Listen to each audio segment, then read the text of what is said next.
Alors, bon matin à chacun et à chacune. Ce matin, autre page qui se tourne dans le scandale caquiste-saclique. Nous apprenons ce matin que non seulement Éric Kerr a été pleinement au courant en juin 2022 des dépassements de coûts à Saclic, le fameux 222 millions de dollars. Éric Kerr était parfaitement au courant en juin, le 13 juin 2022. Non seulement cela, mais Éric Kerr, 9 jours après, a signé un décret qui aura permis à la Société d'assurance automobile de scinder ce 222 millions de dollars-là pour ne pas être visible publiquement. Dans une année électorale, Éric Kerr aura permis ça, était parfaitement au courant. Et rappelez-vous, hier, quand on posait des questions à tous ces ministres-là, y incluant le premier ministre, on citait ce que la VG avait dit, à savoir que la SAC, en septembre, en pleine campagne électorale, avait fait l'analyse sous l'angle du risque médiatique et politique élevé. Hier, on se posait la question, quand on parle de risque politique élevé, je cherche le politicien. Bien, le politicien, là, Éric Kerr, s'est fait prendre la main dans le sac avec ce qu'on apprend par les médias impliqués ce matin. Éric Kerr aura été celui qui aura permis ce scindage des contrats du 222 millions et aura permis, en année électorale, de s'éviter l'embarras de publiquement dire que ça dérape, ça clique, que c'est 222 millions de dollars de plus. Maintenant, face à ça, que va faire François Legault? Moi, je dénonce François Legault qui, ce matin, François Legault n'est pas à l'Assemblée nationale. François Legault lui-même se déresponsabilise face à ce scandale qui touche pas juste Éric Kerr, mais qui touche l'ensemble des ministres impliqués. François Legault est absent à l'Assemblée nationale, il se déresponsabilise. L'exemple de déresponsabilisation vient d'en haut, vient de François Legault. Surtout à la lumière que ces derniers jours, nous questionnons François Legault, puis lui, il dit « circuler, il n'y a rien à voir, circuler, il n'y a rien à voir ». C'est un premier ministre qui est désengagé, qui s'est déresponsabilisé. Et là, les questions vont continuer à augmenter. Que savait Sonia Lebel? Que savait le ministre Bonnardel et également Geneviève Guilbeault quant à ce scindage d'un coût de 222 millions de dollars? Les questions vont se poursuivre. Pour ce matin, en tout cas, une chose est sûre, c'est bye-bye le shérif Éric Kerr ce matin, mais les autres ministres également. L'histoire n'est pas terminée. François Legault va falloir un jour qu'il réponde clairement à nos questions. Bonjour. Écoutez, ce qu'on disait depuis quelques jours déjà sort encore aujourd'hui. Moi, je pense que nous sommes en face d'un stratagème initié pour contourner les règles. Le but de l'arrêté ministériel était dans ce sens, contourner les règles pour permettre à la SAC, parce que nous étions en pleine campagne électorale, d'aller vers une option qui ne va pas avoir un risque médiatique et politique pendant la campagne électorale. C'est ça le vrai enjeu qu'on a aujourd'hui. Ça a été démontré lors de la présentation de la VG, et je sais que M. Legault aime les procès-verbaux que j'ai, et je l'ai dans le PV du 14 septembre, où on voit clairement stratégie contractuelle CASA avec une résolution. Donc, ce qu'on demande aujourd'hui, est-ce que c'est au nom de la solidarité ministérielle, Kerr, Guilbeault, Bonnardel, qu'on va empêcher le grand public de savoir toute la vérité? Pourquoi les caquistes, en plein été de 2022, ils ont pris la décision de mettre un arrêté pour contourner les règles? C'est ça la question que les caquistes doivent aujourd'hui répondre. Qu'est-ce que ça rend, M. Tanguay, aujourd'hui? Vous en êtes à votre 4e journée, vous allez poser des questions. J'ai l'impression que la totalité de vos questions vont porter sur le sujet aujourd'hui. Qu'est-ce que ça prend aujourd'hui pour faire en sorte de vous satisfaire? De un, je pense que, encore une fois, il faut que François Legault, là, qui est supposé être le responsable en chef, là, soit présent à l'Assemblée nationale, décaviarde les documents, rende publique toute l'information, questionne lui aussi ses ministres, Puis, s'il y a des ministres qui doivent être démis, bien, qu'ils soient démis de leur fonction. Là-dessus, là, ceux qui sont sur la ligne, évidemment, CAIR, à matin, c'est bye-bye CAIR avec ce qu'on se rend compte. C'est bye-bye CAIR. Là, la preuve est faite. On va voir ce qu'il va nous raconter tantôt s'il se présente à l'Assemblée nationale. Maintenant, François Bonnardel, lui, pendant ce temps-là, ça se passait sur son terrain. La SAC, ça relève de sa responsabilité. Lui veut nous faire croire qu'il n'aura jamais rien su. Alors qu'un arrêté ministériel, il y a eu des discussions au Conseil des ministres, ça a été publié dans la Gazette.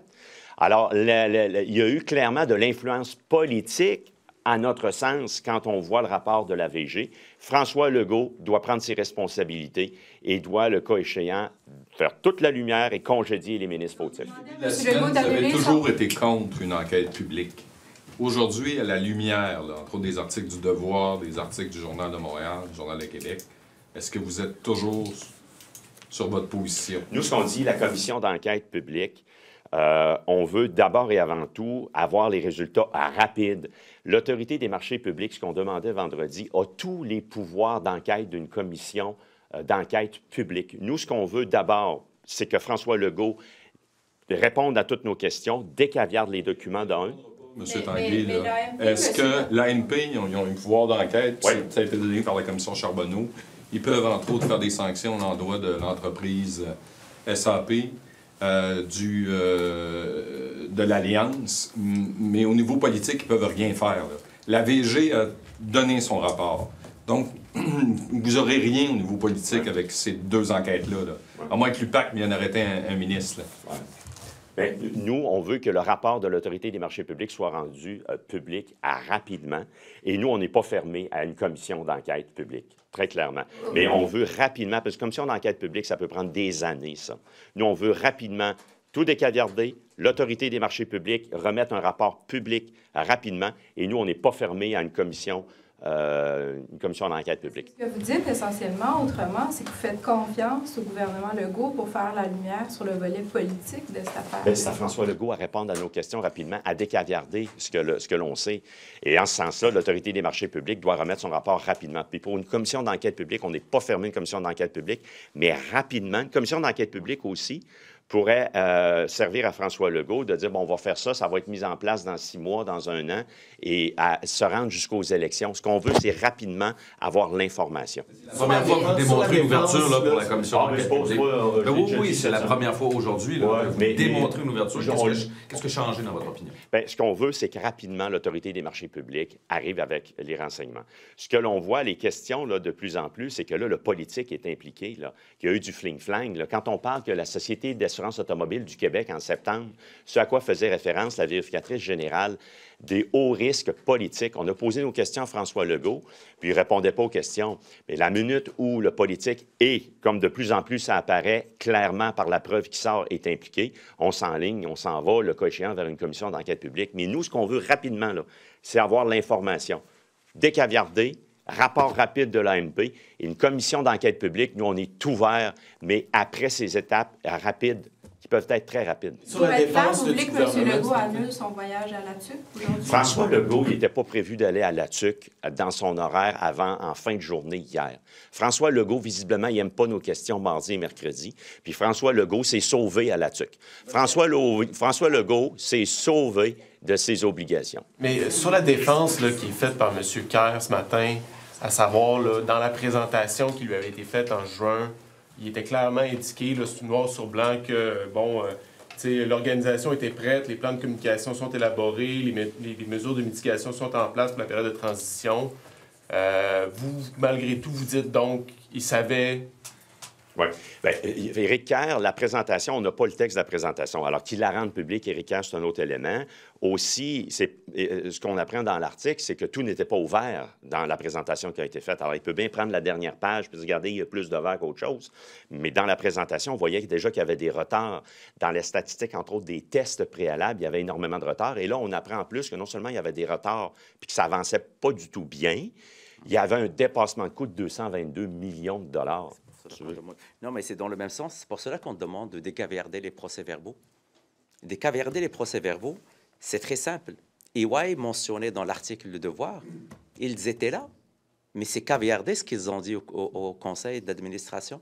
C'est caviardiste ce qu'ils ont dit dans le comité TI. Hier, Madame la vice-première ministre m'a lancé le défi. Pourquoi vous voulez juste 2019? Je lui ai dit, je suis ouvert. Décaviarder depuis 2014. C'est parce que si on décaviarde, on ne sera pas là aujourd'hui. On va déjà établir des liens que des ministres étaient au courant parce que le conseil d'administration, ça parlait chaque mois. Ces personnes qui étaient là à la SAC, qui sont rendues ailleurs, sont nommées ailleurs par l'appareil gouvernemental. C'est là le problème. Donc, pour aller vite, ce qu'on demande à la CAQ, décaviarder rapidement les PV. On va avoir l'information disponible. Vous allez l'analyser comme j'ai pu voir dans plusieurs PV et on va mettre la lumière très rapidement sur le lien entre les ministres responsables et ce qui s'est passé réellement à l'intérieur de la SAC. Mais M. Kerr a admis dans sa réaction hier qu'il connaissait les budgets de 2020. La réévaluation de septembre 2020, c'est là que ça a explosé à presque 1 milliard. Comment vous expliquez dans le contexte qu'il a été aussi surpris du rapport de la VG, s'il savait depuis 4 ans? Bien, il n'y a plus rien à faire avec Kerr. Pour nous, là, c'est terminé. C'est bye-bye Kerr. Là. C'est plus Kerr. Faisait quoi le ministre des Transports? Est-ce que vous êtes en train de me dire que c'est Kerr qui était le responsable de la SAC? Ce n'est pas dans sa mission. Qu'il joue déjà sa mission, qu'il remplit sa mission, qu'il joue son rôle de leadership. Après, il s'occupe des autres sociétés d'État. La SAC, c'est sous la responsabilité de M. Bonardel et présentement Mme Guilbeault. Est-ce que vous avez des indications que Bonardel savait au même titre que M. Kerr savait? Écoutez, depuis une semaine, M. Kerr disait qu'il il ne savait rien. Donc, il est en train de me dire que Kerr, qui siège dans le même Conseil des ministres, que son collègue Bonardel, que Mme Sonia Lebel, lui, il est au courant, les deux autres ne sont pas au courant. Que M. Kerr, de lui-même, aujourd'hui dans l'article de M. Lachance, de lui-même a initié un arrêté ministériel. Et comme par hasard, il le signe lui seul pour satisfaire qui? Pourquoi M. Kerr était obligé d'aller chercher l'arrêté ministériel? Pour plaire à qui? Est-ce qu'il y avait une solidarité ministérielle pour passer inaperçu le temps d'une élection? Le contrat, je vous dis, il y a quelque chose, ça sent mauvais. Entre juin et septembre, ça sent mauvais. La VGQ ne va jamais dire risque médiatique et politique. C'est dans son rapport. Il y avait un problème de contrat. Ils se sont parlé. Ils ont trouvé un moyen pour rédiger un arrêté ministériel. Ça a passé au Conseil des ministres. Donc pour moi, le Premier ministre est responsable, l'ensemble des ministres qui sont responsables est impliqué parce que l'arrêté ministériel a été signé quelques jours après la rencontre avec M. Karl Malenfant. Mais pourquoi tout cela? C'est parce qu'il y avait une décision importante à prendre en septembre, exactement, le 14 septembre 2022. Ce procès-verbal du conseil d'administration, c'est ce que je dis depuis une semaine, 3.1, suivi du projet CASA. 3.2, reddition de compte. 4, stratégie contractuelle CASA, huis clos.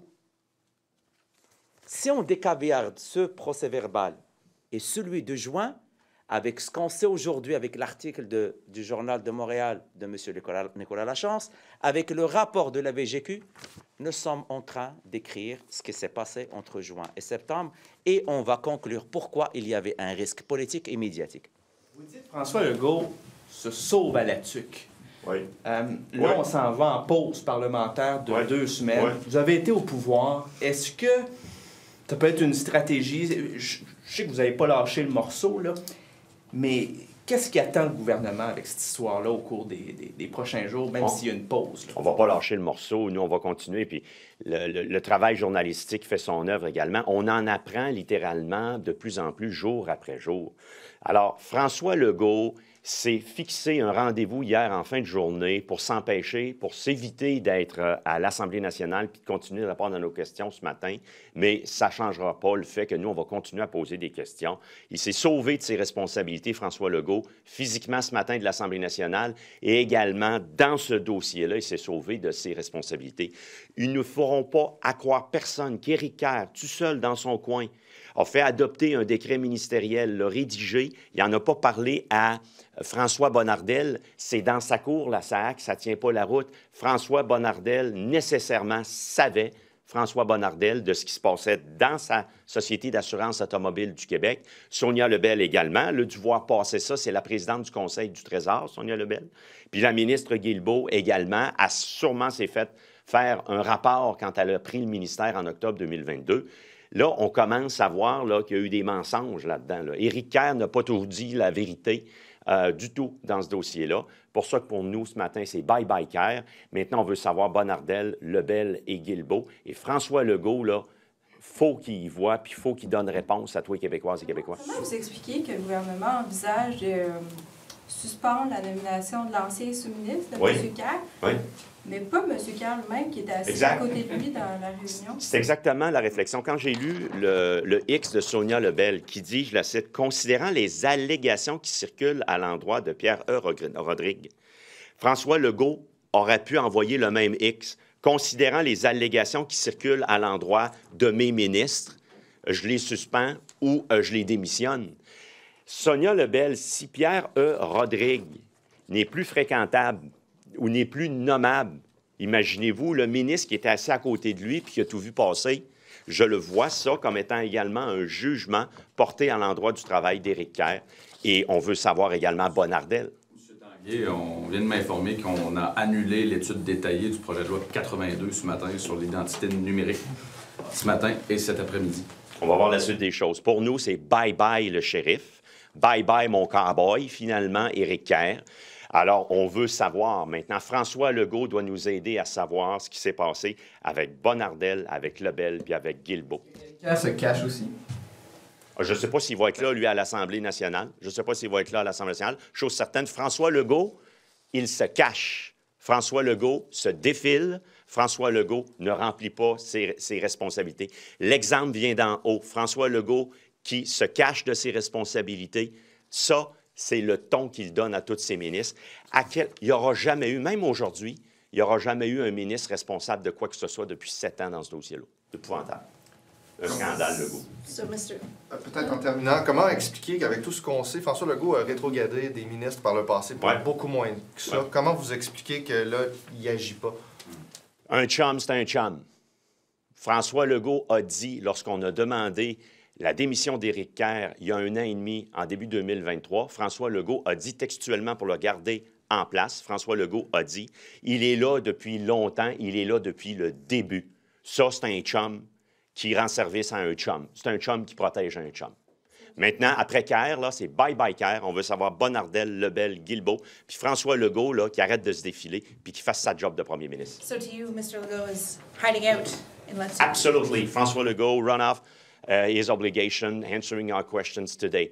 He scheduled an appointment yesterday by the end of the day, saying, oh, I will not be present this morning to answer to all of your questions. François Legault's job is to be here this morning, so he's running from his obligation. And again, this is a clear example from the top to all of its ministers. You know what?